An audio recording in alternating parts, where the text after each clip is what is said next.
جن مراحل سے میں گزرتا رہا ہوں ان مراحل سے میرے ماں باپ گزرے ہیں اور میں نے ان کی خود خدمت کی ہے. آج بیٹے بیویوں پہ کام چھوڑ دیتے ہیں کہ بیوی خدمت کرے گی. احسان دانش کہتا ہے کہ میں نے اپنی بیوی کو ہاتھ نہیں لگانے دیا. میں نے کہا میرے ماں باپ ہے، یہ خدمت اور کوئی حاصل کیوں کرے، یہ تو میں حاصل کروں گا. تو ساری خدمت میں نے خود کی. جس طرح انہوں نے نوالے توڑ توڑ کے میرے منہ میں ڈالے، میں نے بھی حضور ایسے کیا. جس طرح میرے لیے میری ماں رات جاگتی رہی، میں بھی اپنی ماں کے لیے جاگتا رہا. جن جن مراحل سے میرے لیے وہ گزرے تھے، اتفاقاً میرے حالات، میرے ماں باپ کے حالات ایسے پیدا ہو گئے کہ میں نے اسی طرح اپنے ماں باپ کی پرورش کی ہے اور میں اپنے ماں باپ کی جو ہے وہ میں نے خدمت کی ہے. تو کیا میں نے اپنی ماں کا، اپنے باپ کا حق ادا کر دیا ہے؟ تو حضور نے ارشاد فرمایا تو نے ایسے ہی خدمت کی ہوگی، لیکن جب تیری خدمت تیری ماں کرتی تھی تو ساتھ ساتھ تیری زندگی کی دعائیں مانگتی تھی. اور جب باپ بوڑھا ہو گیا تھا، ماں بوڑھی ہو گئی تھی، آزاد شل ہو گئے تھے، فالج میں مبتلا تھے، تو ان کے لیے زندگی کی دعائیں تو نہیں مانگتا تھا. تو یہ کہتا تھا اللہ انہیں پردہ دے دے.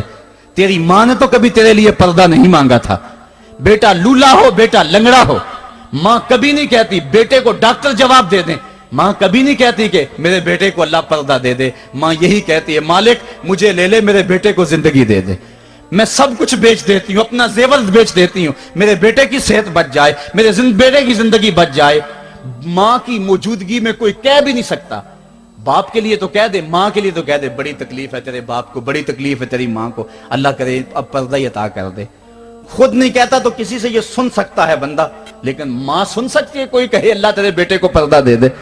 تو فرمایا جب وہ تیری خدمت کرتے تھے تو وہ تیری زندگی کی دعائیں مانگتے تھے، اور جب تو خدمت کرتا تھا تیرے دل میں ان کے پردے کی آرزو تھی. فرمایا تو جتنی مرضی خدمت کی ہے، ماں کی خدمت کا بدل کیسے ہو سکتا ہے؟ تو ماں باپ کی خدمت انسان کر ہی نہیں سکتا تو پھر کیا کرے؟ عرض کرے اللہ میں تو خدمت نہیں کر سکتا، تو ان کے اوپر رحم فرما دے. ماں باپ کے لیے دعا کرے. علماء نے یہاں بیان فرمایا ماں کافر ہو تو پھر بھی دعا کرے، باپ کافر ہو تو پھر بھی دعا کرے، مومن ہو تو پھر بھی دعا کرے، گناہگار ہو پھر بھی دعا کرے، نیکوکار ہو پھر بھی دعا کرے، دعا نہ چھوڑے. حضرت ابو ہریرہ رضی اللہ تعالیٰ عنہ فرماتے ہیں میری ماں کافرہ تھی اور میں حضور کا غلام، اور ماں ہر وقت اپنی دھن میں اور میں اپنی دھن میں ہوں. حضرت ابو ہریرہ کے بھائی کوئی نہیں ہے، باپ فوت ہو گئے ہیں، بہن کوئی نہیں ہے، ابھی شادی بھی نہیں ہوئی، دنیا پہ رشتے کوئی نہیں سوائے ماں کے. گھر آتے ہیں تو ماں سے بات کرنی ہوتی ہے، جو سن کے آتے ہیں ماں سے وہ دکھ کھولنا ہوتا ہے، بات کرنی ہوتی ہے، حضور کی باتیں سنانی ہوتی ہیں. لیکن ماں ہے اتفاق سے کافرہ ہے، حضور کی بات وہ سننا گوارا نہیں کرتی. حضرت ابو ہریرہ کو اور بات آتی کوئی نہیں، وہ تو کرتے ہی حضور کی باتیں.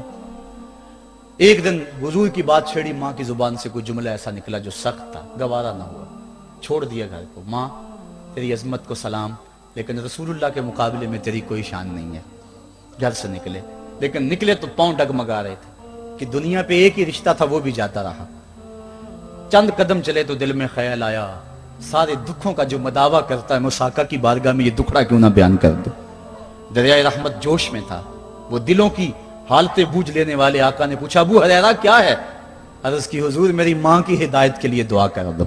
یہ کہا اور پھوٹ پھوٹ کے رونے لگے. حضور نے فوراً ہاتھ اٹھا دیے اور مسلم کے لفظ ہیں اللہم اہد ام ابی ہریرہ تا، اے اللہ ابو ہریرہ کی ماں کو ہدایت عطا کر دے. بس یہ بات سنی حضرت ابو ہریرہ کا چہرہ کھل اٹھا، اپنے گھر کو دوڑ لگا دی. کوئی رستے میں ملا، کہا ابو ہریرہ اتنی تیز تو تم کبھی نہیں دوڑتے تھے، آج کیا ہوا؟ اتنی تیز تیز کیوں دوڑ رہے ہو؟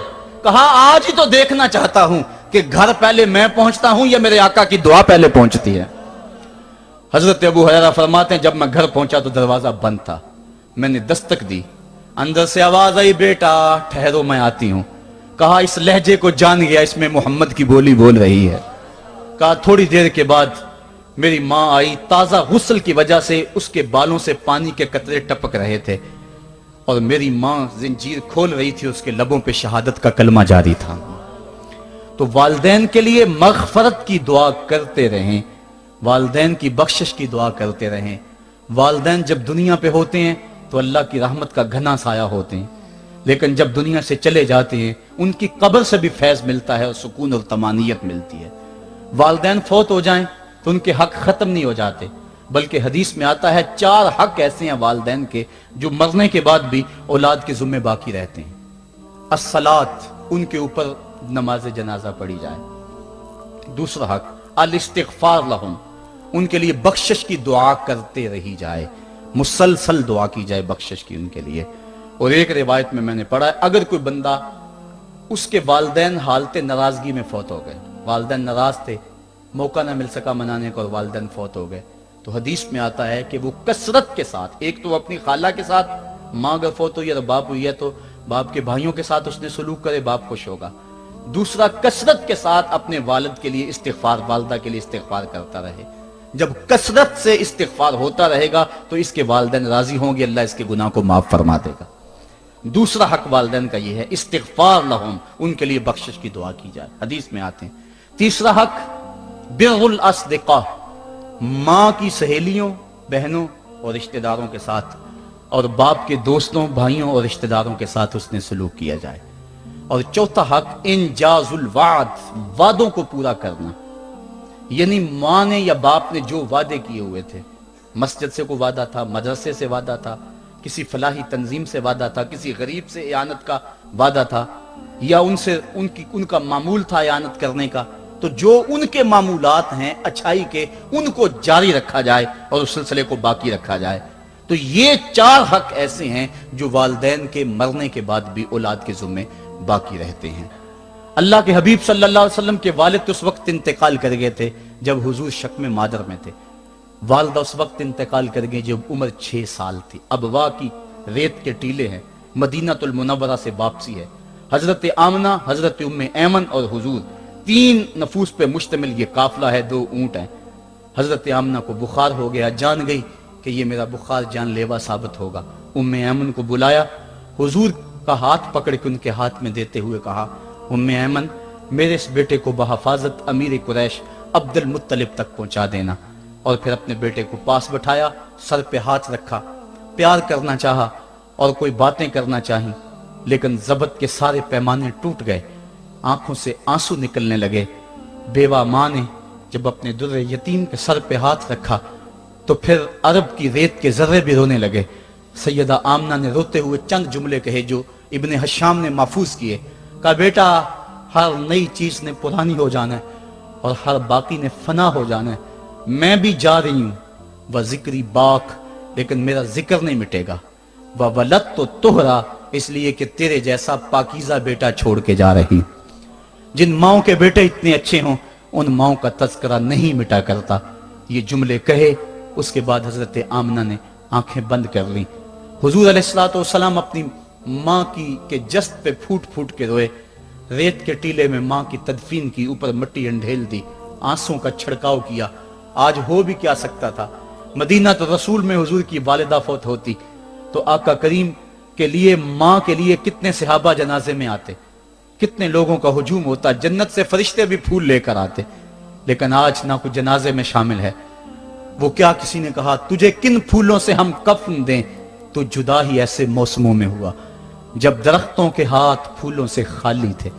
हुजूर आंसुओं का छिड़काव किया और उम्मे ऐमन के साथ चिमट के बैठ गए और हजरत उम्मे ऐमन ने जनाब अब्दुल मुत्तलिब तक पहुंचाया। और 8 साल की उम्र थी कि अब्दुल मुत्तलिब रज़ियल्लाहु ताला अन्हु का भी इंतकाल हो गया। इब्ने हशाम ने लिखा है, जब अमीर कुरैश का जनाजा उठा तो पूरा मक्का उमड़ आया और एक बच्चा था जिसकी उम्र 8 साल होगी, वो कभी इस दीवार से लग के रोता था, कभी उस दीवार के साथ लग के रोता था। फिर शाबे अबी तालिब की सख्तियां भी झीली, आमुल हुज़न का गम भी काटा, ताइफ के बाजारों में पत्थर भी खाए, पत्ते खा खा के भी गुजर औकात हुआ। मक्के के बाजारों में ओजरियां भी डाली जाती रहीं, खुदे हुए गढ़ों का सामना भी किया, बिछे हुए कांटों से भी गुजरना पड़ा। लेकिन आज वो वक्त है कि अल्लाह ने हुक्म सादर कर दिया, पत्थर मारने वाले सुन लें, कांटे बिछाने वाले सुन लें, राह में गड़े खोदने वाले सुन ले, मेरे नबी की आवाज से अब तो आवाज भी ऊंची ना होने पाए। उम्र का सरमाया जाया कर दूंगा, तुम्हारे नामा अमाल में एक नेकी भी नहीं रहेगी। अगर नबी से मिलना चाहते हो, डायरेक्ट ना आ जाओ, पहले घर जाओ, फिर कोई चीज लो, फिर बाजार जाओ, कोई फकीर ढूंढो, उसको सदका करो, फिर मेरे नबी की चौखट पे आओ, तुम्हें पता चले किस चौखट पे आ रहे हैं। अदब के ज़ाब्ते सिखाए, खबरदार नबी के दरवाजे पे ऊंची आवाजें ना लगाना, बल्कि नबी की चौखट पे आके बैठ जाओ। नबी अपनी मर्जी से आए तो अपने दिल की हाजत कह लो। कुरान उतर चुका है, अदब की आयतें नाज़िल हो चुकी हैं, आका करीम घर से निकले, सहाबा अदब से खड़े हो गए। हुजूर की नजर पीछे पलट के 6 साल की उम्र में अबवा की रेत के टीलों में गर्दिश करने लगी और फिर आका ने रोते रोते फरमाया, काश आज मेरी माँ जिंदा होती और मैं लोगों को नमाज इशा पढ़ा रहा होता और उसमें सूरा फातिहा की तिलावत कर रहा होता, फिर मेरी माँ को मेरे साथ कोई काम याद आ जाता। मेरी माँ दरवाजे की चिलमन को सरका के कहती, इब्नी मोहम्मद, मेरे बेटे मोहम्मद मेरी बात सुनो। फरमाया, लोगों मैं अपनी नमाज तोड़ के पहले माँ की बात को सुन लेता। ये माँ है जिसकी मोहब्बत को मुस्तफा करीम ने भी महसूस किया है। ऊंची मसनदों पे बैठने का वो मजा नहीं जो माँ के कदमों में बैठने का मजा है। और वो क्या कहा था खुर्शीद गिलानी ने, वो कहता है कि 5 स्टार होटलों में खाना खाने में वो लुत्फ कहां जो चूल्हे पे पास बैठ के माँ के हाथों से पकी हुई चपातियां खाने में मजा है। और आली जनाब हजरत साहब और आला और भारी और भरकम लफ्ज सुनने में और गार्ड ऑफ ऑनर का मुआयना करने में वो लज्जत कहां है जो माँ के ओए बबलू कहने के अंदर रखा गया है। माँ जब बोलती है तो उसके लहजे में जिब्रील बोलता है। माँ जब मुस्करा के देख लेती है तो लगता है जन्नत की सारी कलियां खिल उठी हैं। एक शख्स ने सेने हरम में अपनी माँ को अपने कंधों पे सवार करा के तवाफ करवाया और फिर हुजूर की खिदमत के पास में हाजिर हुआ। अर्ज की, हुजूर मैंने क्या अपनी माँ का हक अदा कर दिया है? कहा, तू तो उसकी एक मुस्कुराहट का बदल नहीं दे सका। माँ के बेअदब हाथ जोड़ के माँ से माफी मांग ले, बाप के गुस्ताख हाथ जोड़ के बाप से माफी मांग ले। ये सरमाया जिंदगी में नहीं मिलेगा। अमूमन कदर नेमत जवाले नेमत के बाद होती है। आओ माँ बाप की कदर को पहचानें और अल्लाह की रहमतों को लूटें। अल्लामा इकबाल की जब वालदा फौत हुई तो वो फूट फूट के रोए।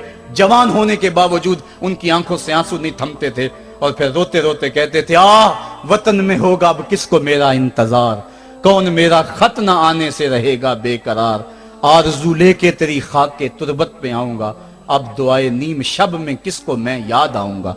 कौन पिछले पहर उठ के दुआ करेगा? माँ ही दुआ करती है। माँ के जब हाथ उठ जाते हैं तो इजाबत के सारे दरवाजे खुल जाते हैं। माँ जब बोलती है और दुआ के लिए हाथ उठा देती है, अल्लाह रहमत के सारे दरवाजे खोल देता है और करीब आके माँ की फरियाद को सुनता है।